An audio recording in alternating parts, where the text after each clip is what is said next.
Halo Sobat Bola Mania, kembali lagi di BRC Official. Ada kabar menarik nih mengenai tudingan Bernardo Tavares. 3 pemain PSM absen lawan Bayangkara FC, Mario Gomez merasa diuntungkan. Pelatih PSM Makassar Bernardo Tavares geram 3 pemainnya absen lawan Bayangkara FC lantaran mendapat kartu kuning keempat di laga kontra Persib Bandung pada Senin, 4 Desember 2023. Sementara itu pelatih Bayangkara FC Mario Gomez merasa diuntungkan. 3 pemain PSM Makassar tak dapat bermain saat menghadapi Bayangkara FC dalam lanjutan pekan ke-22 Liga 1 Indonesia. Mereka adalah Safruddin Tahar, M. Arfan dan Ananda Raihan yang terkena akumulasi kartu kuning.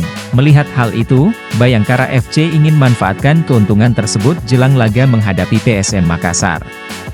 Pertandingan PSM Makassar versus Bayangkara FC pekan 22 Liga 1 2023-2024 akan berlangsung di Stadion Gelora B.J. Habibie, Jumat, 8 Desember 2023. Para punggawa PSM itu mendapatkan hadiah kartu kuning saat laga menghadapi Persib Bandung kemarin. Hujan kartu kuning diberikan oleh tim yang berjuluk Juku Eja ini. Ada 6 kartu kuning yang diberikan wasit saat big match tersebut, dan ketiga pemain andalan PSM tersebut mendapat kartu kuning keempat.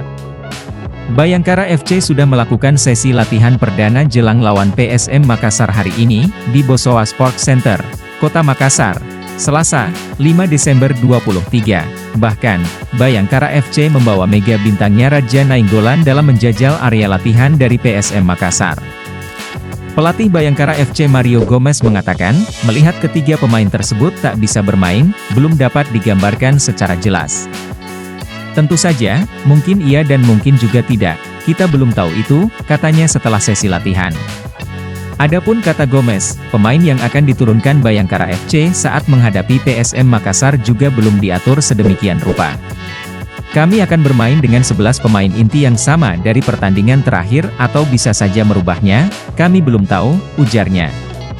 Olehnya, saat ini Bayangkara masih melakukan sesi latihan dan melihat pemain-pemain mana saja yang akan dipasang saat pertandingan menghadapi PSM Makassar.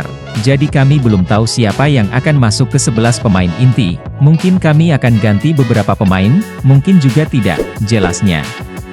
Pelatih PSM Makassar, Bernardo Tavares menilai jika pemberian kartu kuning terhadap 6 pemainnya pada laga tersebut berhubungan dengan pertandingan selanjutnya yang akan dihadapi melawan Bayangkara FC di Stadion B.J. Habibie Parepare.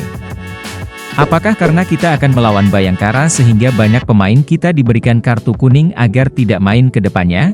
Tuturnya saat konferensi pers usai PSM Makassar versus Persib pada Selasa, 5 Desember 2023, legenda PSM Makassar, Anwar Liko menilai tanpa Arfan, Ananda dan Safruddin bukan menjadi masalah bagi PSM Makassar.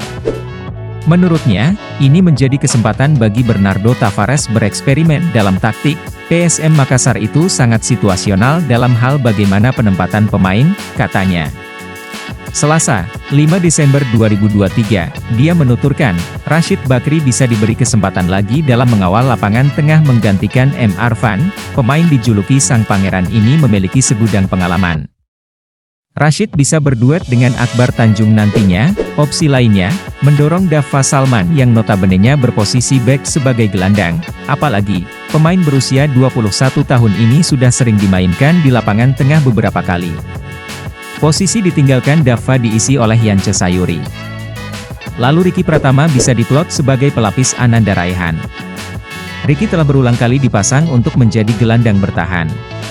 Kemudian posisi ditinggalkan Safruddin Tahar bisa diisi Erwin Gutawa. Kesempatan bermain akan menjadi pembuktian bagi pemain asal Bon itu untuk berebut satu posisi di line up. Namun, terpenting bagi dia adalah PSM Makassar tetap mampu bermain seperti karakternya dan meraih kemenangan. PSM Makassar tetap berkiprah dan tetap memperlihatkan jati diri. Pelatih pasti telah membuat alternatif untuk antisipasi kejadian-kejadian yang luar biasa.